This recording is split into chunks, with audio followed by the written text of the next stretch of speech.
Right, good morning, class. There seems to be some technical issues here with Zoom today. I'm working on getting that fixed.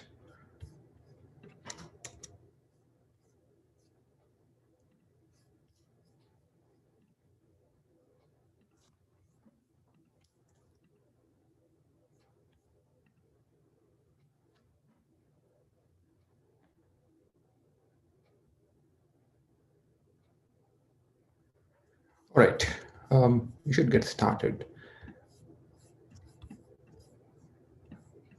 So just a few reminders about things today. We have a few things that are out there.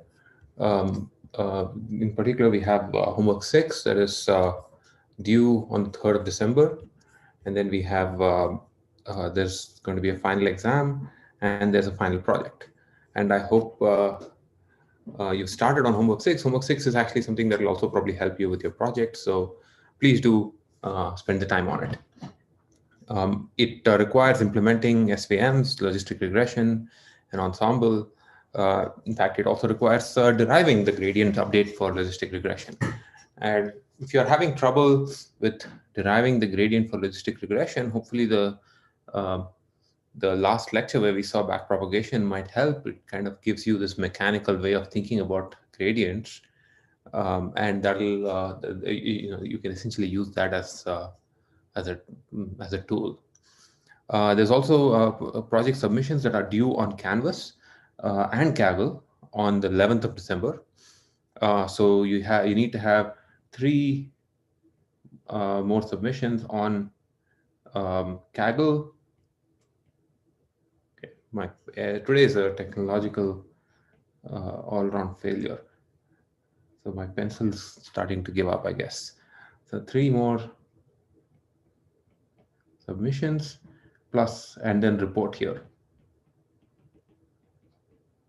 on Canvas. And you should be, I mean, everything's available now. If you want, you can submit, you can get done with your project early also. You don't need to wait till the 11th. And then there is the final exam. The final exam is scheduled for the 8th of December. So it's on Canvas.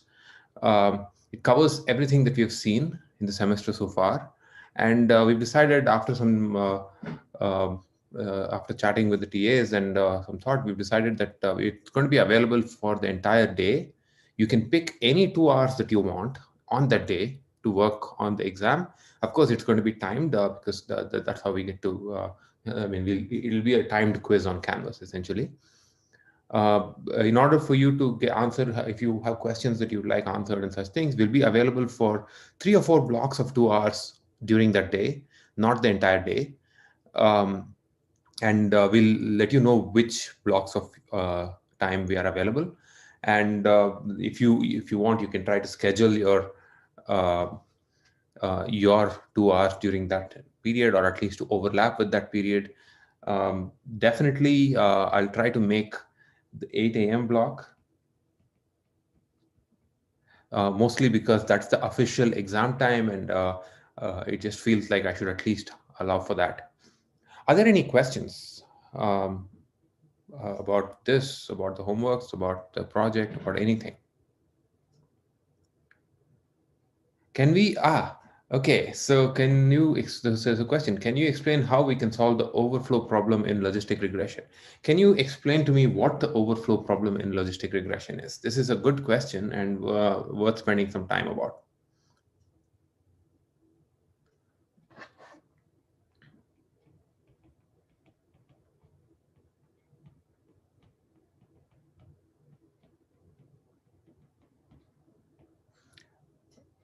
I don't know if you're typing, but so can you, what do you mean by the overflow problem? Okay, so when we take gradients, we have to compute 1 over 1 plus e power, it should be minus yw transpose x. And notice, okay, so now let me just take over. So notice that there is this expression here, e power minus yw transpose x. And this, if your w transpose x is a large number, this essentially becomes 0, which is not a big deal. That's underflow. And if your W transpose X is a large negative number, then you're left with e power a big positive number, which can be more than what your the floating points in your system can hold. So how do we deal with that? The way to think about it is we don't really need this 1 over the e power thing. We need to compute the full expression here. So let's maybe examine a few different cases. And I'm going to talk about this function, but the same also holds in for other functions of this type, the same style of thinking. So let's think about a few different cases. The first one is when, say, y or negative y w, let's just use y w transpose x. So this is sigmoid of y w transpose x. So more generally, let's consider sigmoid of z, which is 1 over 1 plus e power minus z. Let's consider that function. So we need to break this down into three cases. So case one is when z is greater than some constant. Let's call that theta.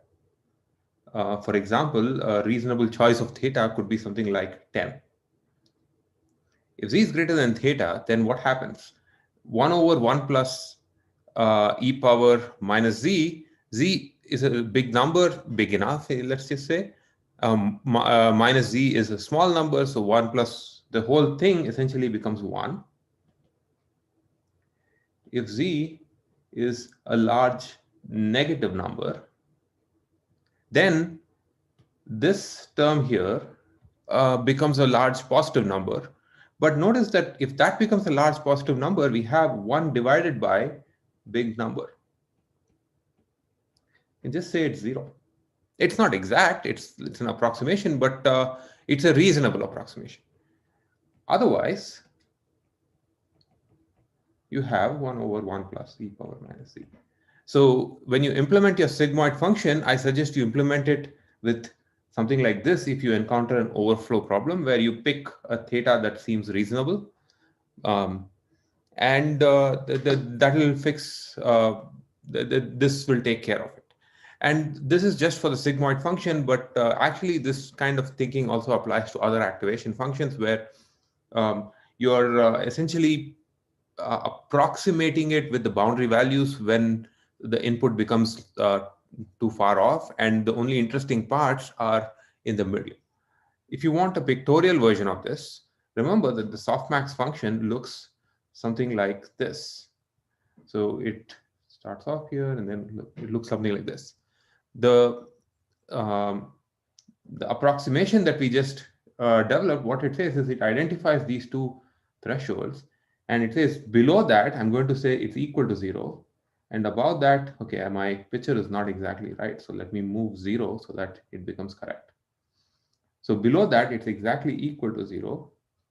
Above that it actually traces the function, and beyond the threshold, so here it is 0, here it is 1, and here it is sigmoid.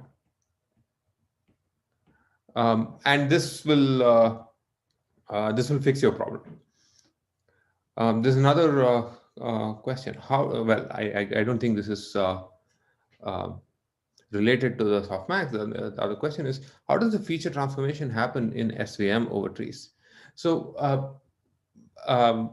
I would like to clarify your question. What do you mean by the how does it happen? I mean, do you want to understand what is going on in the space, or do you want to know what is the mechanical actions that, like how do you implement it, or any operational stuff? Could you clarify? The homework describes what to do. So can you explain what you mean by the idea behind it? Okay, so let me let's just again use a simple example. So suppose I have a function with, say, 3 inputs. So let's say I have x1, x2, x3. So you have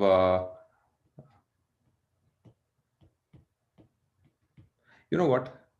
Let me not write the Boolean, the truth table. Let's say that I have a true function x1, x2, x3. These are the inputs.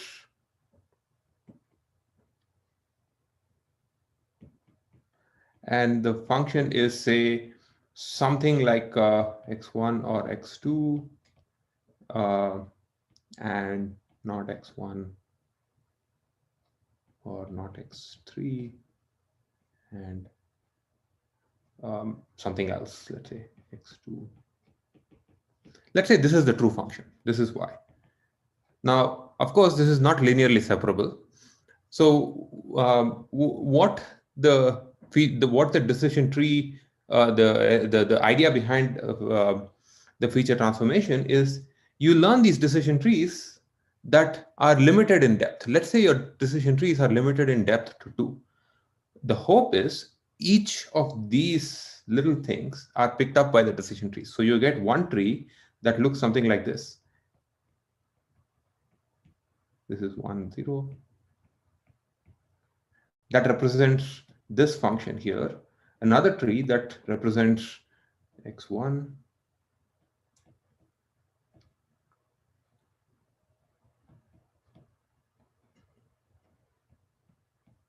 something like this. And if you and the third one also, the hope is the decision tree learner picks up on these little trees, and once you have these trees, let's call these trees z1, z2, z3. So you have z1, you have z2, and you have z3, and maybe there's also a z4. You have like 200 trees. If you get all these little pieces of functions, then what you'll get is the true function will be the y is z1 and z2 and 3. Oh, I just made a mistake. I should probably replace the conjunctions with the disjunctions. Then it becomes easier.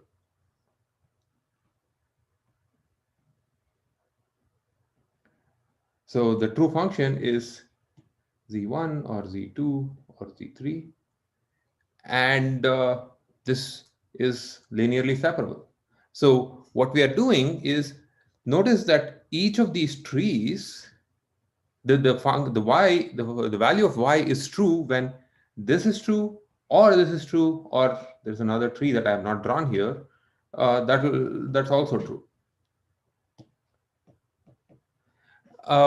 And the hope is that the trees discover these feature transformations. You can think of a classifier as a predictor or as something that transforms a feature into something else.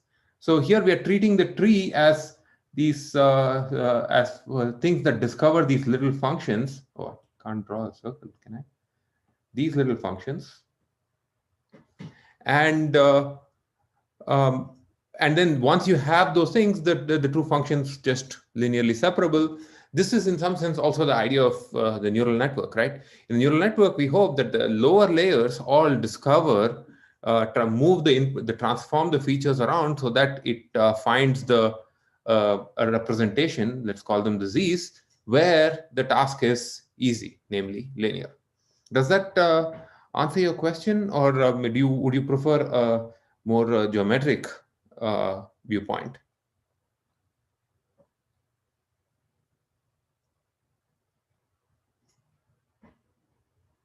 I see that while that's happening, while you're typing, there's a comment.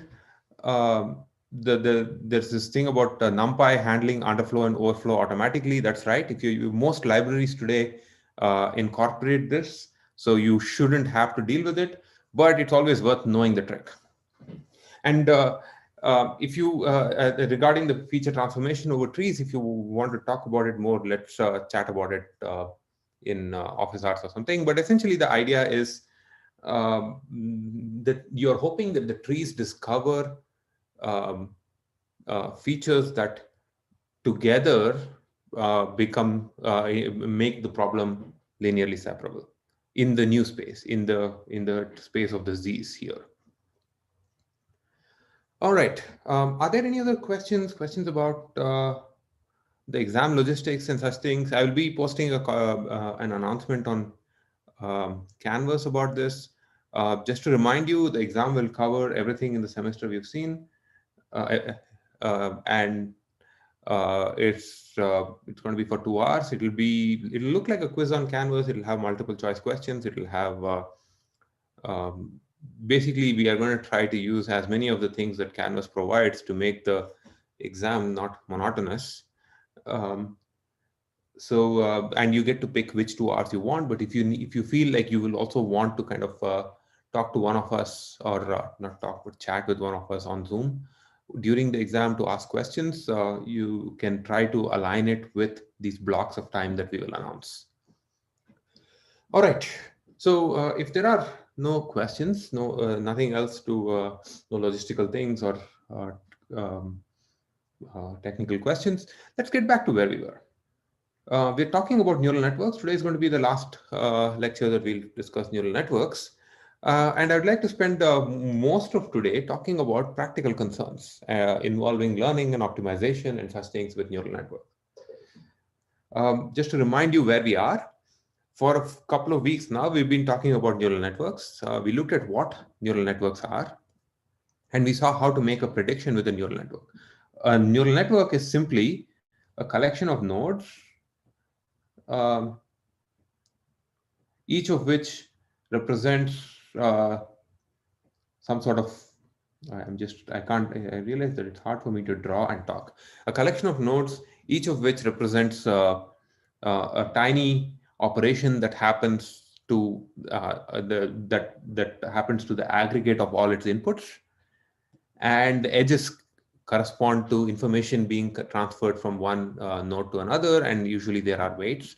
So um, the the whole point of the neural network, the idea is we would like to build a classifier, but we don't know what the features are. So we want the model to also simultaneously learn good features for the task that it's solving. And a neural network involves the architecture, which is how are the nodes connected. It has to be a directed acyclic graph, but that's pretty much uh, all that is a hard constraint. We need to know how the nodes are connected. We need to know what activation functions apply inside each of these nodes. And we need to know what are the weights along these edges. The connectivity of the graph and the activation functions together are usually decided upfront. And the task of learning is mostly about learning the weights of the network. Once you have the weights of the network, you can make predictions. Predictions are very simple. What you do is you just go bottom up. The input goes into the bottommost layer, and any node that has all its inputs can compute the output, and you keep percolating information through all the way till you reach the output. That's the forward pass. So the predicting with the network is the forward pass. In order to train with a neural network, the most common strategy involves gradient-based optimization, and which means what we need is we need to be able to compute the gradient, not of the neural network, but of a loss function that's built on top of the neural network. So what we do is we are given a data set, and we can write down the neural network is just some sort of a function that takes an input and produces an output. We can write down some notion of a loss for this particular, I'm going to write this expression here. So we can write down the loss for the neural network. Oh, let me write it in a slightly different way.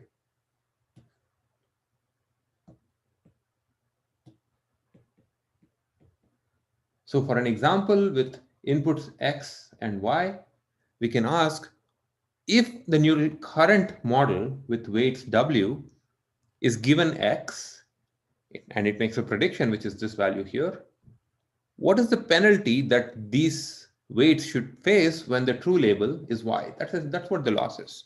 Depending on the problem, you pick a different loss. If it's a regression problem, you use squared loss. If it's a classification problem, you use something like hinge or logistic loss or something. One way or another, finally we are left with a function that we would like to minimize. We can set up an optimization problem. We can do things like stochastic gradient descent, but then we need to compute the gradient of this entire function.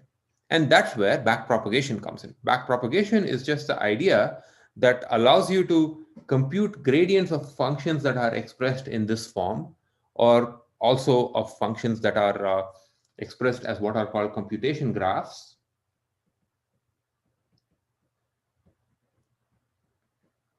And it's a systematic thing. What is really cool is that when we are implementing backpropagation, we don't really need to think about how the little pieces of functions that we are considering will get used. Think of it as Lego. You are creating these little blocks that someone in the future is going to put together to create something you've never seen.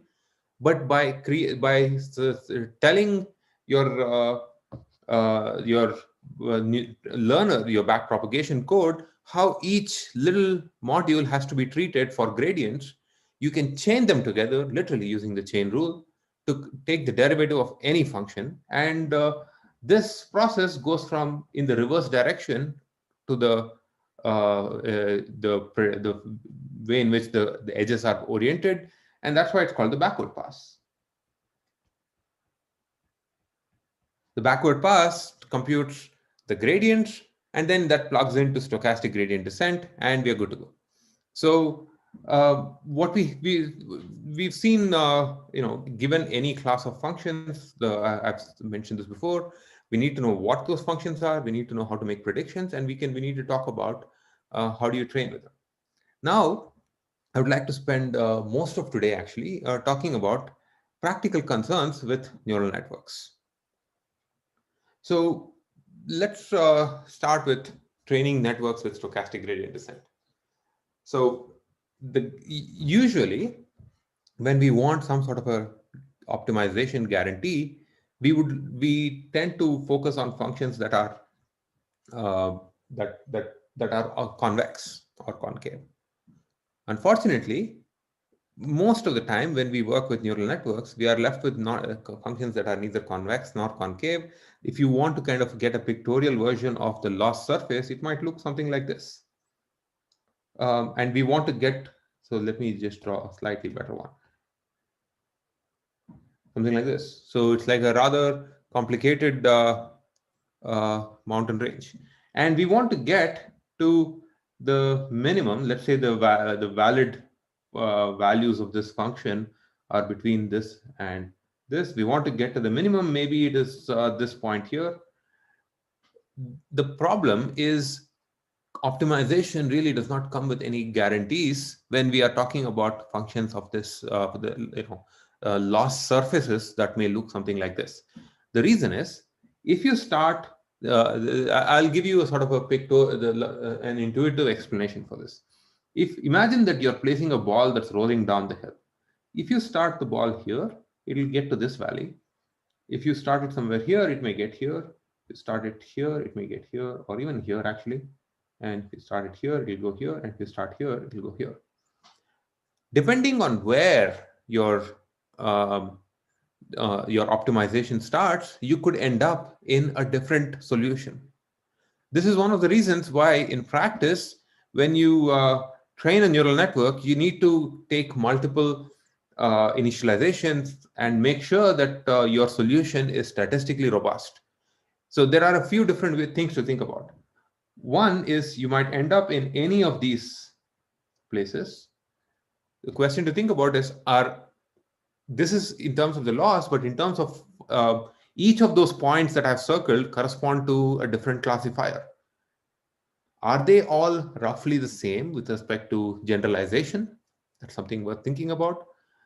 And the second thing is, what if instead of this particular valley is actually really wide, and most of the time when you start off in one place, you'll end up in the right valley. So we don't have any guarantees of that kind, which is why you need to try multiple initializations, which introduces more compute. The more data that you train on, invariably you end up in better valleys. Also, your training may take many epochs, maybe even thousands. So there's a question. The problem is not convex. The problem is absolutely not convex. In fact, this is the big mental shift that has happened in machine learning in the last maybe decade. The idea broadly across the community, the idea that maybe we shouldn't be only worrying about convex problems. Maybe life is not convex. So this is, once we kind of ignore this or get over this mental block that we need to be optimizing only convex problems, suddenly our classifiers start looking fantastic. And this is those of you who want to kind of do a PhD or become rich and famous, or at least famous, you might want to think about proving these guarantees or trying to see what guarantees there are with such non-convex optimization. It's a challenging technical question, and it's definitely not resolved. Um, Another thing about training neural networks is typically they are trained, they require a lot of data. Why do we need a lot of data? Because these are functions that are extremely complex, with millions of parameters. So we need more data to get a better estimate of these parameters. In other words, we don't want to overfit. So we in order to train with a lot of data, um, and in order to do this multiple initialization, and because we may have all these hyperparameters to worry about, so we need to do cross validation and all that, we'd have to run many epochs, sometimes even thousands of epochs, to for the optimization to even look like it's converging. And on large data sets, for example, if you have a million examples, these solvers might take like hours, sometimes days, weeks. And in one instance, I've heard of a model that was trained for a few months on like specialized hardware or on massive GPUs. So this is something that we start getting used to. I mean, if you want to kind of feel better about your homeworks, some of you have told me or written to me that you're worried that the whole thing takes 10 minutes. I just want you to think about weeks of CPU time. Of course, if your homework questions, if your homework take weeks of training, your TAs will not grade it, but that's just for the class. Um, the other thing to worry about is when you have such massive training regimes is, when does training stop? There are multiple different termination criteria for the optimization. We can have a hyperparameter that just decides the number of epochs. We can threshold the training set error. We can threshold the loss. We can ask, we can say that the training stops when there is no decrease in, say, some sort of error, or when the error on a validation set on held out examples starts increasing. So you plot or you keep track of error on validation, and if this usually might tend to go down and then it goes up, at the point where it starts going up, you declare learning is done. What this means is, if you use this kind of a criterion, and in the homework I've left it as an open thing for your logistic regression and SVM to decide on how many epochs to run. So if you decide on these things, then you might notice that, unlike a fixed number of epochs, training you don't get to control how fast or how much time training takes. But this becomes important. The way to think about it is, you're optimizing a certain loss, you're traversing this loss surface. Another way of uh, viewing this might be in the form of some sort of in these level curves. So you could have uh, something like this, and we want to get to one of these two uh, valleys at the bottom, and maybe one optimizer is going super slowly towards the right direction, and another one just goes straight down. If you plot the objective value of this thing as the number of epochs, and then the objective, this would look something like, you can imagine that this is going very slowly, and it takes a long time. The other one, this curve here, might be just something like this. So this is this curve here. And the criterion for stopping might depend on the optimizer. So if you decide that you upfront, if you decide that you're going to stop after 10 epochs, maybe let's call this optimizer A, and let's call this B. This is A and this is B. After 10 epochs, maybe you're here. If you stop with A, you end up with an objective value that's much worse. If you stop with B, you're basically done. On the other hand, if you use optimizer A and decide that you're going to continue till the change within 2 steps is within a certain number of steps is uh, less than a certain value, then you might end up continuing the training for a very long time, at which point optimizer B is basically just been flat for a while. You're just wasting cycles. So this is, essentially, this becomes an engineering question. So deciding on um, when to stop. And the most common thing that I have seen lately involves keeping track of error on held out data and deciding to stop when the error starts growing. Um, as I said, we can use multiple, we need to, in order to avoid local minima, we need to train with different initial weights. And then when you train with different initial weights, you get different classifiers. And what do you do with all these different classifiers? You can use all of them. You can use the best of them. You can take the majority, and you could build an ensemble and such things. There's a question: is the validation set a fold of cross validation? Not quite. So the validation set is essentially just it behaves like a fold of cross validation, basically, but it's actually much simpler. What you do is imagine that you have a collection of training examples. You just partition the training data. So imagine that you have training examples. Every line here is a different example.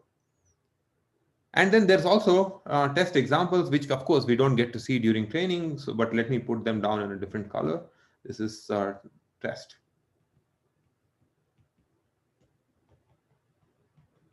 What you do is you partition the training data into 2 blocks. So let's say we partition this into maybe say 80 and 20%.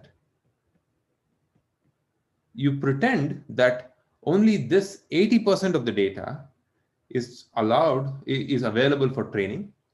And this 20% is only for evaluating the model during training to decide when to stop. The terminology that's used is the partition of the data that the learner is actually fitting weights on is usually called the training set. And this is the validation set or the development set. In papers, you might even just call this the dev set. And you use the dev set for keeping track of things like objective value, or actually even better, the error on that function. And you might plot something like this. As training progresses, you might plot epoch versus development error.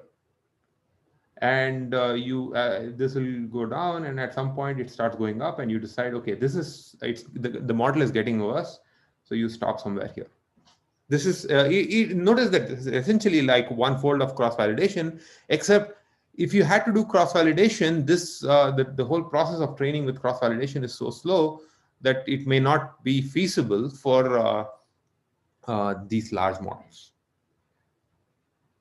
Going back, there's another question. So I think Anthony, your question's about this last comment, right? About when we have multiple random initializations, we get multiple classifiers, so we can create an ensemble. Can we create an ensemble of neural networks with another neural network by slapping on, say, another set of parameters on top that decides how to weigh them? You can, but that's just a neural network. So then you have to worry about the weights for those things, and again, convexity for that, and using majority or voting. Or another idea, I mean, a very related idea that's called product of expert.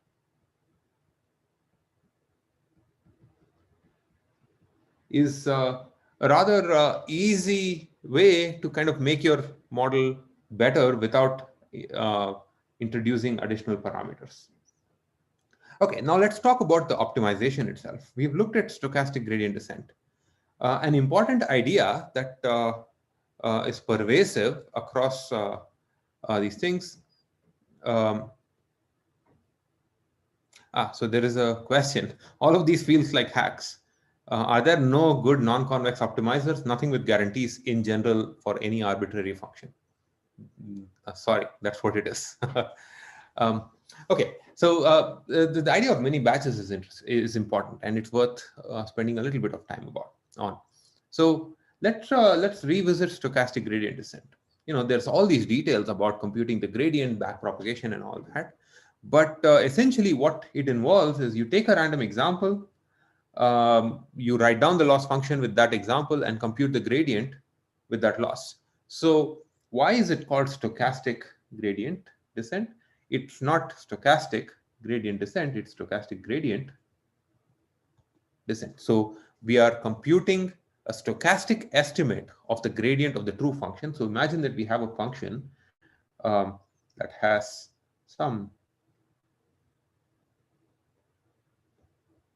something like this. This is the true function that we want to optimize.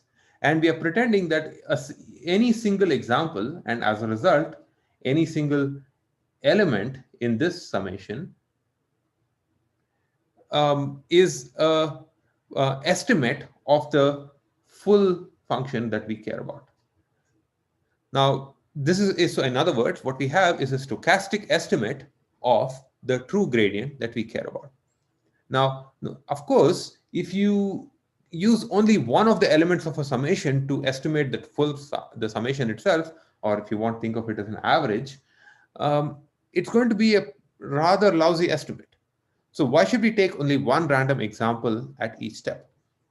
The idea of mini batches is, instead of taking one example, you collect a small number of examples at each step. These examples are called the mini batch.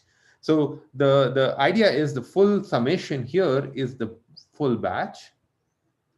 And you don't want to do a full batch optimize over the full batch of examples.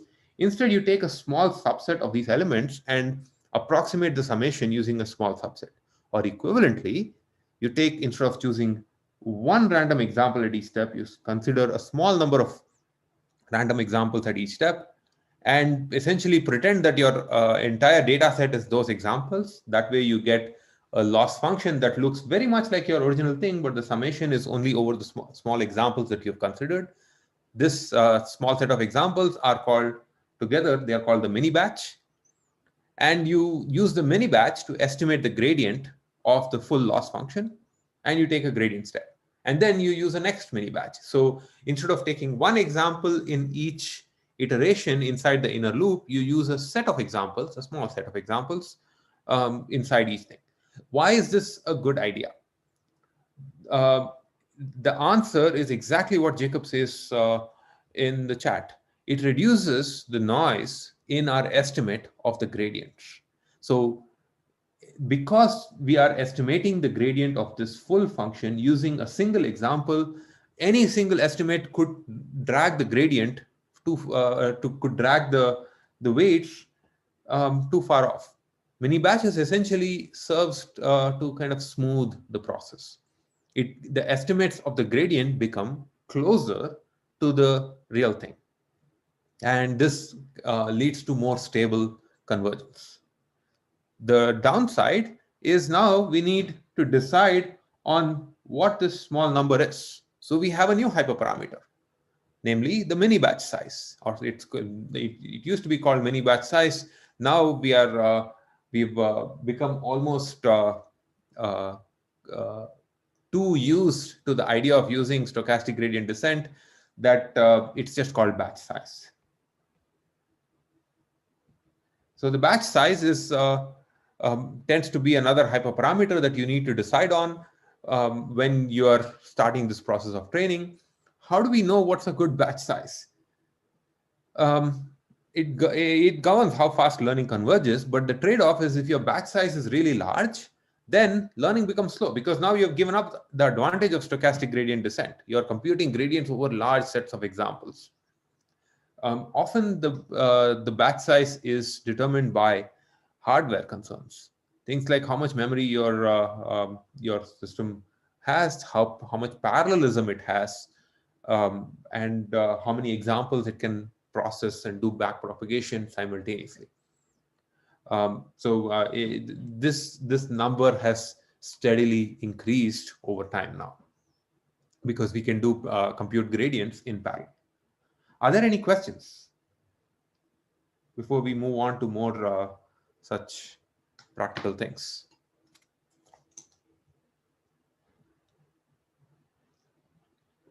By the way, most of these things are part of standard libraries for neural networks today. So the batch size is a standard hyperparameter um, in the in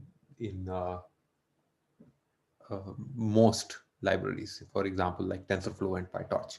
There's a question: did you mean write down the loss functions with those examples? Yeah, you're right. With Yes, that's right. So if your original loss, if you want to, yeah, and compute the gradient, yeah, this is what happens with the slides of at 2 a.m. Yes, that's right. So the idea is actually rather simple. So if your loss function is a big summation, so let's say I'm going to write down the summation as a full thing, L1 plus L2 plus, let's say we have 5 examples or 6.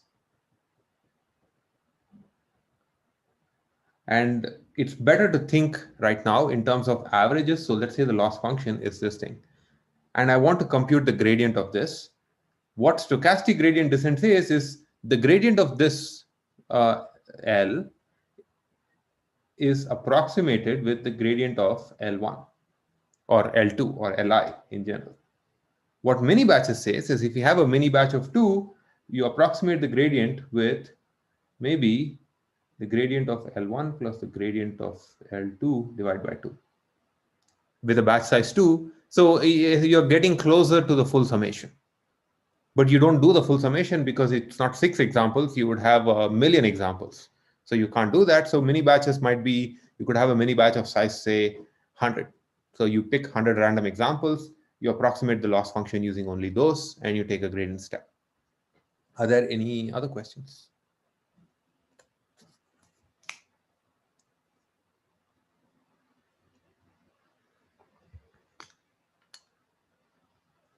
If not, let's move on.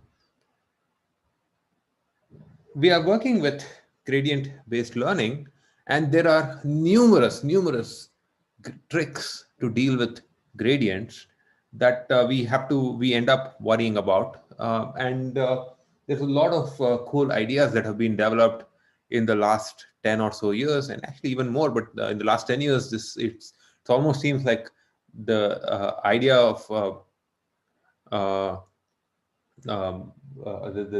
use of gradient tricks, the specific tricks to deal with gradients has accelerated. So it's worth knowing what these things are. Oh, hold on, there's a question. When you have a large data set, what's a good mini batch size? It really is not a question that's easy to answer. It depends on your hardware. For example, if I'm training on my laptop and I have only 2 cores, suppose, then I might actually just use a mini batch of size 2 because then I can both my laptop cores can compute the gradients in parallel. On the other hand, if I'm using a GPU with a lot more cores, then you can in some sense parallelize all the computation, and that way your mini batch can be larger. But then it can't be arbitrarily large because you're then bound by memory concerns. So it tends to be not entirely um,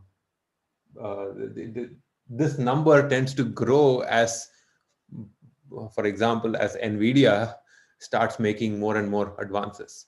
So some sizes of mini batches that I've seen like, for example, papers that talk about mini batches with, say, 128 examples, or it could be 256 examples. I've seen papers where The mini batch size has been thousands of examples, and it depends on how much computation people are willing to do for this process. Going back to gradients.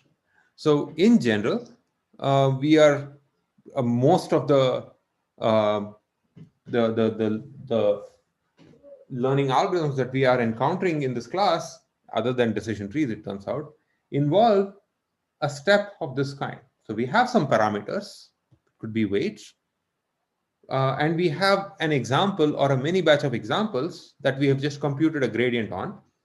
And let's call that gradient GI for the next few slides, because it could be the gradient of many different things. And in general, all the updates look like you have some parameters, and I'm going to take a step in the negative direction of the gradient, and the step size is controlled by this thing that we are calling eta. And the new parameters are the old parameters minus the scaled version of the gradient. This is just vanilla stochastic gradient descent, or mini batch stochastic gradient descent. It turns out this can present some problems. So let's again go back to this sort of a level curve picture of the loss function. So it's possible that the gradients could change much, much faster in one direction than in the other. So there are two directions in this picture. So there's this direction here, and then there is this direction here. If you are somewhere in this point here, the gradient here it changes much, much more. Going from here to here, the gradient changes much slowly because the function is changing much slowly, much more slow. So so is at some random point, and let's say we are somewhere in this loss surface, and we have a gradient that points in this direction from one mini batch or one example, and the very next example takes us in this direction, and we can be moving towards this point, but in this sort of a zigzag way. One question that often comes up is, can we somehow make this move more smoothly? So can we have gradients that take us directly to the bottom of this valley rather than zigzagging across this landscape?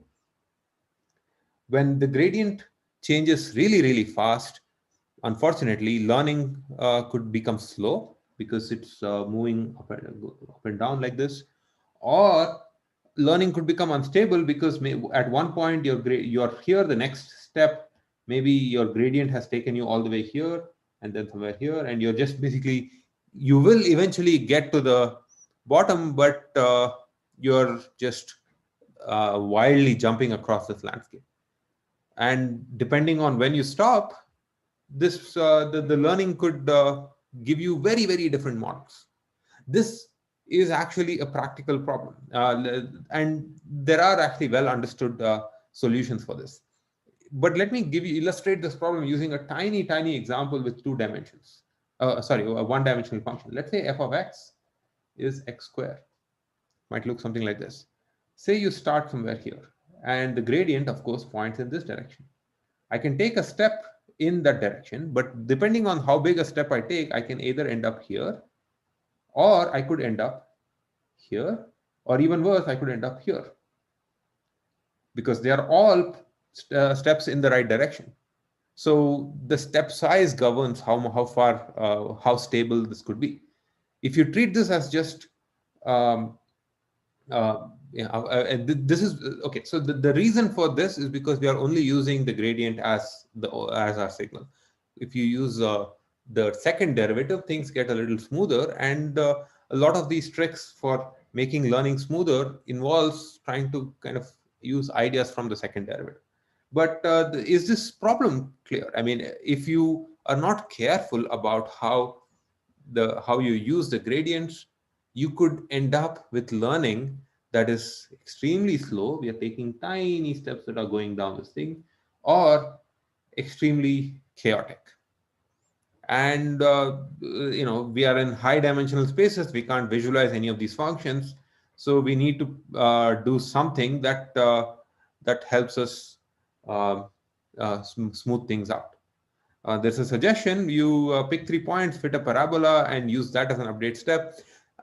a lot of the solutions look something like that. One of the commonly used solutions involves something called momentum. The problem happens because we are using only the current gradient at any one step. Instead, what if we, instead of using only the current gradient, we keep track of a moving average of all the gradients, and we call that this vector v. And instead of, remember, the original gradient update looked something like parameters minus some eta gradient I. So you use the current gradient to update the parameters. Instead, what you do is you keep building this moving average of all the gradients that you've accumulated so far, and you use the moving average to change your parameters. This moving average is really it's the average of the previous value of Vt and the current gradient. And you use, so as a result, it's not just the current gradient that affects the parameters. It's if you think of what Vt looks like, Vt is mu times Vt minus 1 plus some eta times the gradient. But Vt minus 1 is itself mu times Vt minus 2 plus some eta times the gradient. And you know, so which means that Vt is, if I plug this in, it is mu square times Vt minus 2 plus eta times mu Vi minus 1 plus eta times Vi. So both, even with unrolling this with one step, you get the Vt that is actually going to change the parameters is not influenced by only the current gradient, but also the previous one, but scaled down by some mu. And very far away gradients that were computed really long back are scaled down quite a bit. So we have one new hyperparameter, which is this mu. The hyperparameter mu controls how much of the previous update should be retained. For some reason, the default value seems to be reasonable. The most common value that I've seen, I truly have no idea why, is mu is 0.9. It kind of works. It's a reasonable starting point. This is the momentum hyperparameter. So the momentum trick is really saying, why should I only trust just the current gradient value? Instead, let me accumulate previous gradients, but with a decreasing influence as we go farther back in time, and update my parameters using this accumulated this moving average. What momentum is really doing is it smooths out the gradient. It smooths out the update, sorry. It smooths out the update so that any one thing, any one step does not wildly move the parameters in the loss space. Questions about momentum?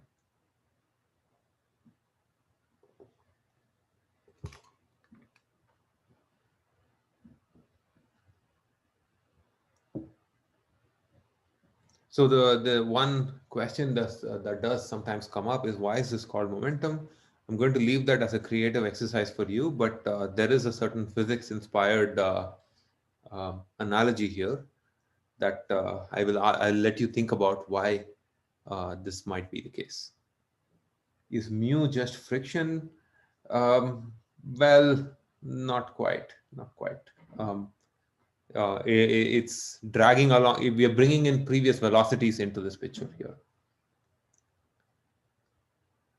All right. So also the choice of the letter V here is not entirely accidental. Okay. Let me now talk about another gradient trick, or another batch of gradient tricks. They together, it's exactly like force and velocity, by the way. So I'm not going to go into the details of these things like AdaGrad, RMSProp, and Atom. I'm just going to give you a high-level overview, and you can read about this offline if you want. AdaGrad, which is from a paper from, I think, 2011-ish.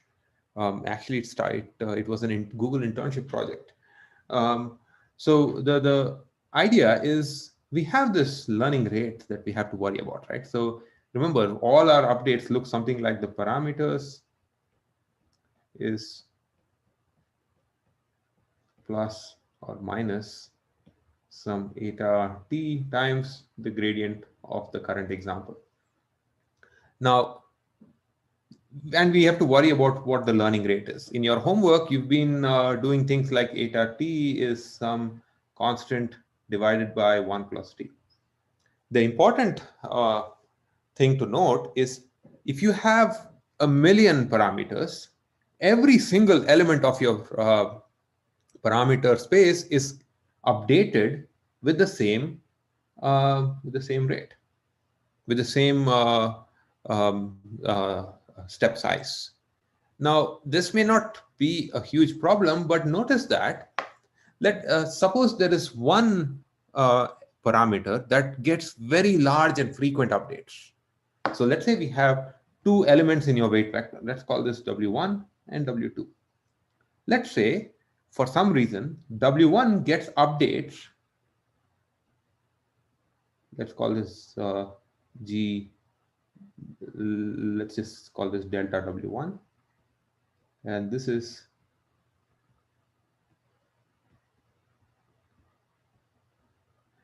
now let's say these delta W1 values are really large and delta W2 values are really small. If you want to think about what this means in terms of the loss surface, it means that the gradients for this direction, W1 direction, are much more than the gradients in the W2 direction. So you might have something like this. This could be W1 and this could be W2. So the W2 gradients are much lower. But if you use the same learning rate in both places, what you end up doing is along the W1 axis, you're making these very big steps. And along the W2 axis, you're not making big steps at all. What you really want is features or weights that saw large updates so far should get smaller steps. And this is what AdaGrad tries to do. Instead of using a single learning rate that is common for all the parameters, every parameter gets its own specialized learning rate, it looks very much like this expression here, right? Except that ignore the alpha. Think of alpha equals 1. And the t, instead of having a constant denominator for all examples, you have this expression, the square root of ci. C really accumulates all the gradients for this example, the squares of those things, so that you only have positive numbers. And which means that if you have a certain parameter, I here is like W1 and W2, I changes which parameter you're updating.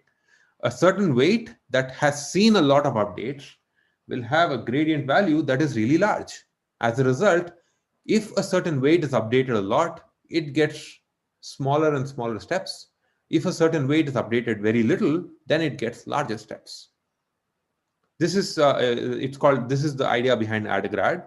Every parameter has its own learning rate that you accumulate with this thing called CI.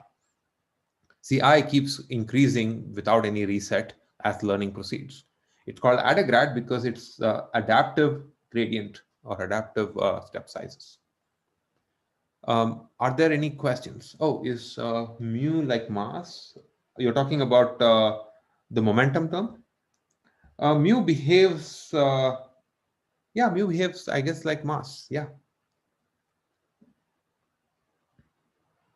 Oh, wait, actually, does mu behave like mass? I think I have to think this through. It's been a while since I thought about the physics analogy, so I will take that question offline.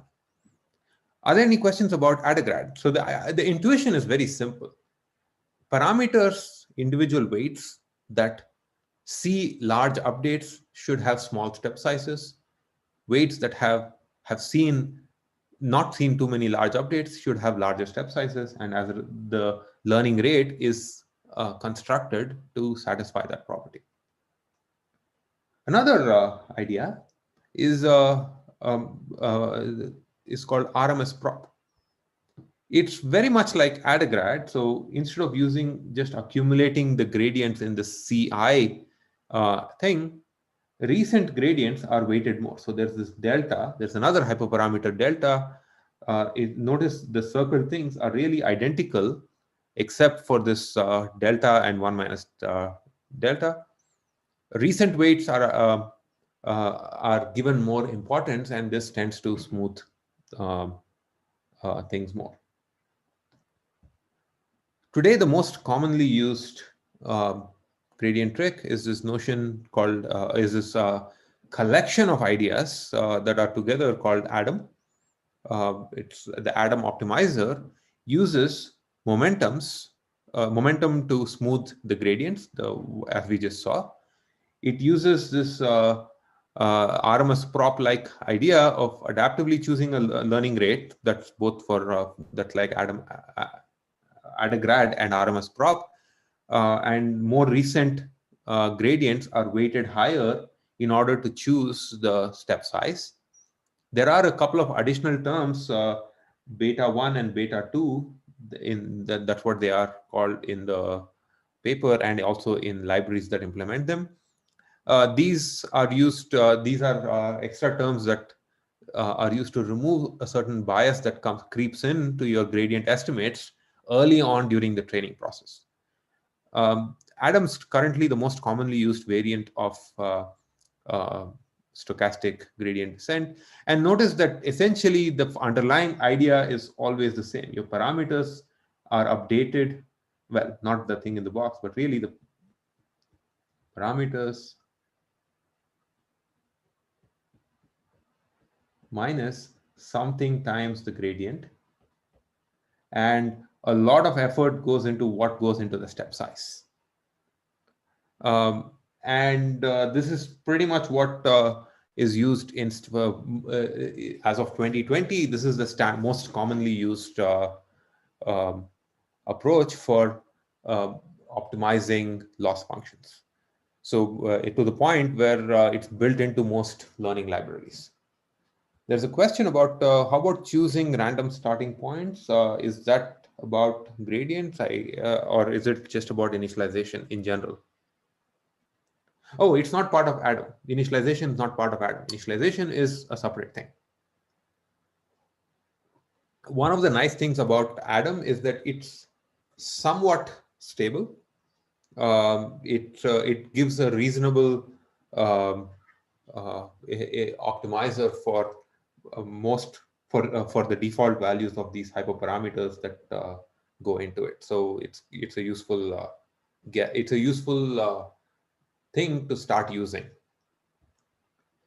All right, that's about as much as I'm going to say about ADAM and such things. But if you're interested, you should check out these libraries. You could even use it for your for optimizing something for some loss for your project, and that could be your 6th submission that uses a library. Let's talk about preventing overfitting. Neural networks will overfit if you allow them to. And if you train your model for many, many epochs, you will overtrain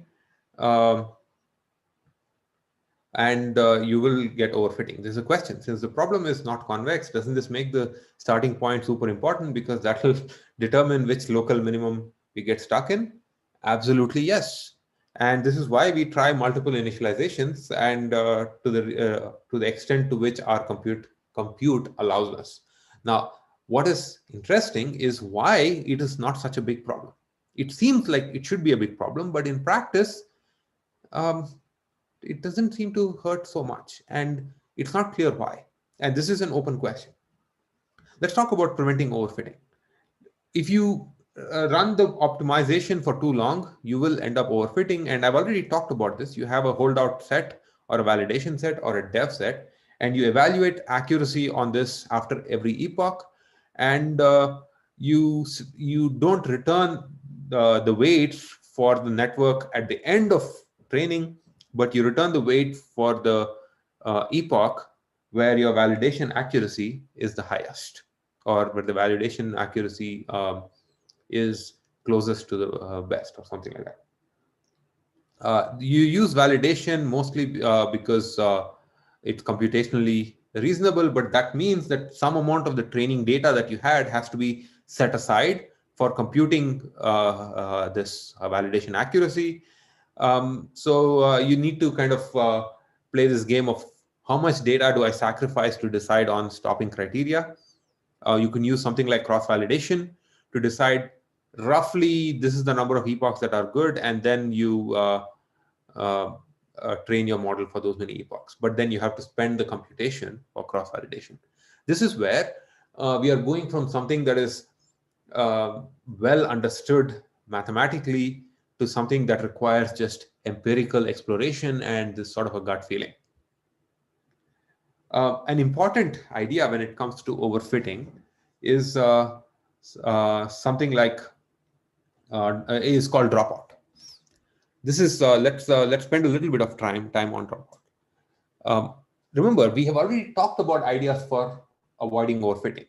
One of them is the averaging trick from average perceptron. Essentially, is a way of improving generalization. Regularization improves overfitting, improves generalization because it imposes a preference among classifiers that are roughly equally good. Dropout is another procedural way to improve generalization. And this is perhaps one of the most commonly used things today because it's actually so easy to implement. What you do is, remember, when we are any sort of learning that involves neural networks involves a forward pass and this backward pass. What you do is with some probability p, let's say p is another hyperparameter here. Let's pretend that p is 0.4. With probability 0.4, you for this particular mini batch, for every neuron in the network, you decide to delete them or to temporarily mask them out.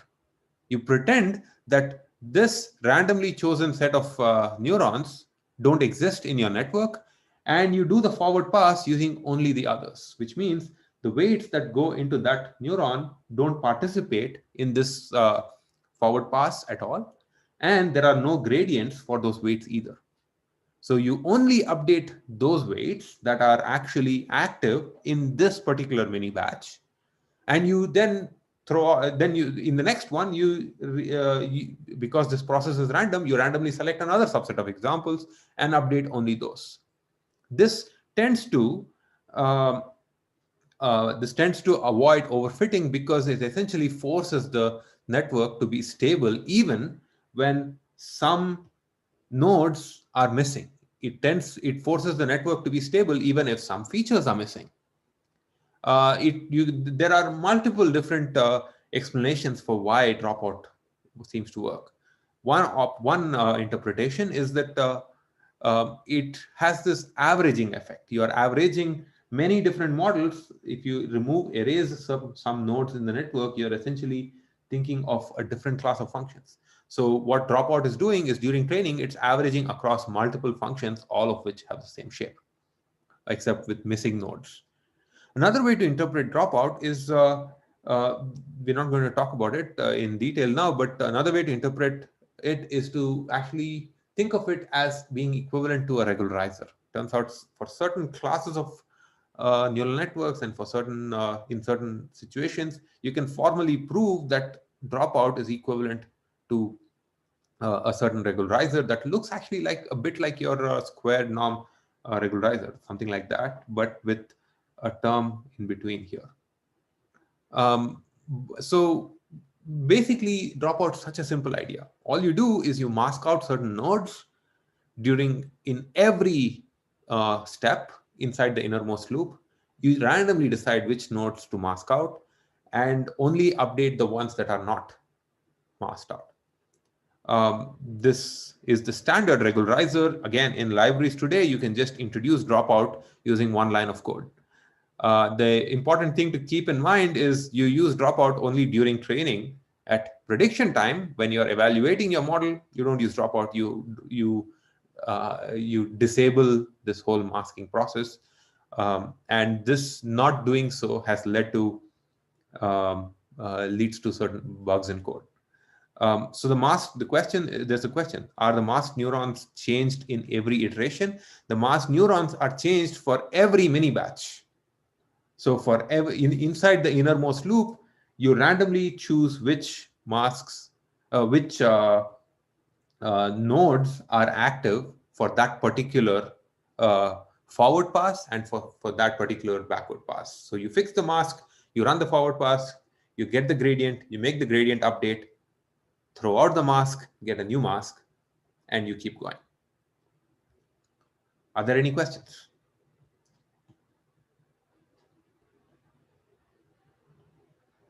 So it doesn't seem like there are, so I'll move on. I have not talked much about how, there's a question. Is the probability P dependent on the size of the training set, or does there exist a known constant that works well every time? Sadly, it's another thing you have to do cross-validation over. So if you notice, throughout this lecture, we've just been building hyperparameters. So you can do cross-validation, or you can do something like using a validation set to get good guesses. So the usual values for the mask, the dropout probability could be something like you choose from, say, 0.1, 0.2, something like that. It's you pick 5 numbers, 0.1 to 0.2, 0.3, 0.4, 0.5. You do cross-validation over them.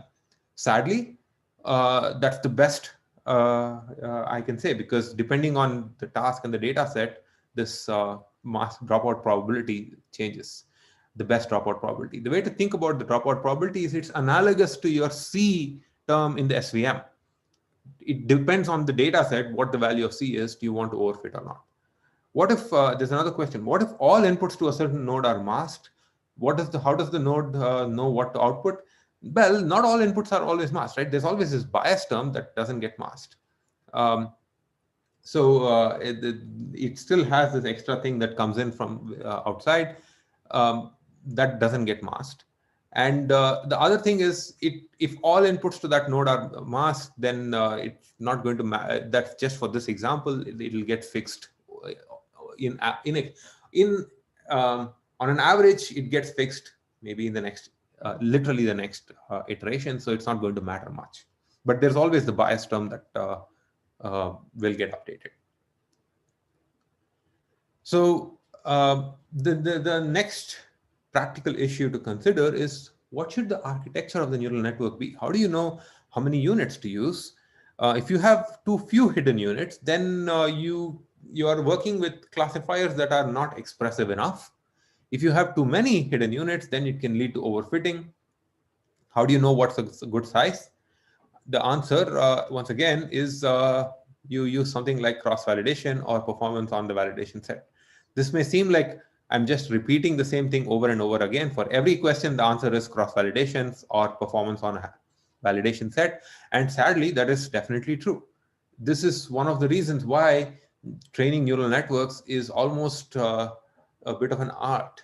You need to understand the problem. You need to kind of get a sense of, okay, this is the region of examples that parameters, hyperparameters that works well for this problem, and you work with that. So, or alternatively, you brute force it. You have to try out everything, and either way, it's not as easy as just a black box thing. Understanding how to find these hyperparameters efficiently is something that is actually an open question today. All right, this is true for for hidden units. This is true for activation functions. We are essentially in this world of massive cross-validation today, or massive hyperparameter selection. Let me wrap up the neural network unit. We saw what a neural network is. We have multiple layers, and the inner layers can be interpreted as learning some representation of a data of an example. It's a highly expressive class of functions. In fact, it incorporates all functions in them. it's worth thinking about, whether this is always a good thing. Think about VC dimension. Think about overfitting. Neural networks will overfit. We saw how to train neural networks. It involves the backpropagation algorithm. Oh, there's a question. Can you train a neural network to train neural networks? You can. I'm sure you can, but there's your answer. Overfitting will hit you. You will not get your free lunch. Um, we did not. What we did not see this semester is uh, much more than what we saw. This is a vast area that keeps moving all the time. For example, had the same lecture maybe 3 years ago would have looked very different, uh, other than the basics. All these practical things keep changing all the time. But the good news is they keep the field is essentially tweaking on the basic idea of stochastic gradient descent. So it's worth understanding that really well, and that's one of the reasons why you keep having you implement it multiple times for different kinds of loss functions. If you really want a fun challenge over the break, I would encourage you to implement stochastic gradient descent or some version of that from scratch for like a small neural network, just so that you see how this behaves rather than using a library. One of the other things about this field is that there's a tendency to name things, and the names seem to indicate some fancy stuff, but they really build upon these same fundamental ideas that we've seen. We did not talk about autoencoders. We did not talk about restricted Boltzmann machines, which learn latent representations of data. We did not talk about convolutional neural networks, which is the state of the art for tasks which involve, say, computer vision or like understanding images and videos. In convolutional neural networks are a specific kind of a neuron in the computation graph. We did not talk about recurrent neural networks and transformers, which can allow us to encode and decode sequences of information. And these are currently the best things. In particular, transformers are currently the best things if you are working with sequential data like words or text and audio and such things. If you use, for example, things like Google Translate, or massive translation engines, these are essentially big transformer networks.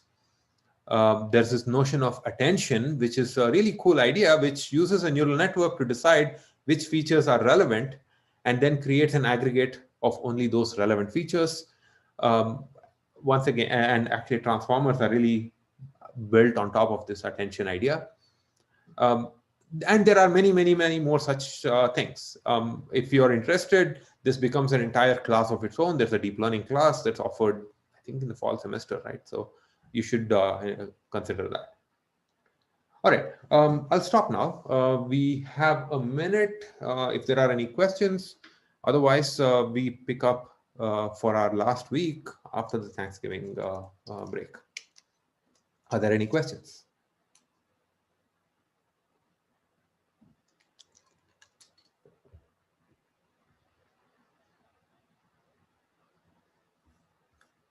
If there are no questions, we should wrap up, and I'll see you all next week. Thanks.